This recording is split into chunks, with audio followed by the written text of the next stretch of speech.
தொடர் மழை காரணமாக திருவாரூரில் குடியிருப்புகளில் தேங்கிய தண்ணீர் வீடுகளுக்குள் புகுந்திருக்கிறது. இதுகுறித்து கூடுதல் விவரங்களோடு இணைகிறார் எமது செய்தியாளர் ரவி.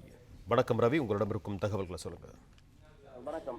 டிட்வா புயல் எதிரொலி காரணமாக திருவாரூர் உள்ளிட்ட 5 மாவட்டங்களுக்கு நேற்று ரெட் அலர்ட் விடுக்கப்பட்டிருந்த நிலையில நேற்று முன்தின இரவு முதல் திருவாரூர் மாவட்டத்தின் பல்வேறு பகுதிகளில் இடைவிடாத கனமழை என்பது பெய்து வருகிறது. குறிப்பாக திருவாரூர்ல கடந்த 24 மணி நேரத்தில் மட்டும் 14 சென்டிமீட்டர் மழை அளவு என்பது பதிவாகியுள்ளது. இதன் காரணமாக பொதுமக்களின் இயல்பு வாழ்க்கை என்பது முற்றிலும் பாதிக்கப்பட்டுள்ளது. இந்த நிலையில் திருவாரூர் நகரத்திற்குட்பட்ட இந்த ஆறுமுகத்தோட்டம், சூரியகுளம் தென்கரை உள்ளிட்ட பகுதிகளில் நேற்று முன்தின இரவு முதல் தற்போது வரை பெய்த இந்த கனமழையின் காரணமாக 50க்கும் மேற்பட்ட வீடுகளை மழைநீர் சூழ்ந்துள்ளது. குறிப்பாக 10க்கும் மேற்பட்ட வீடுகளில் மழைநீர் புகுந்ததால் அங்குள்ள பொதுமக்களின் இயல்பு வாழ்க்கை என்பது முற்றிலும் பாதிக்கப்பட்டுள்ளது.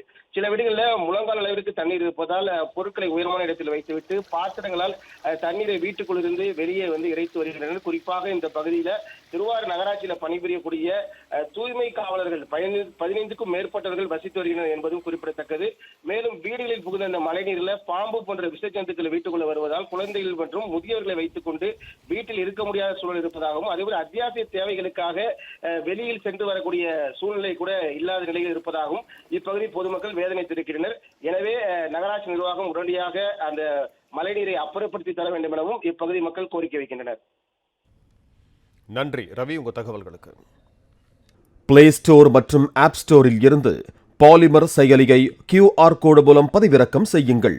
செய்திகளை உடனுக்குடன் பெறுங்கள்.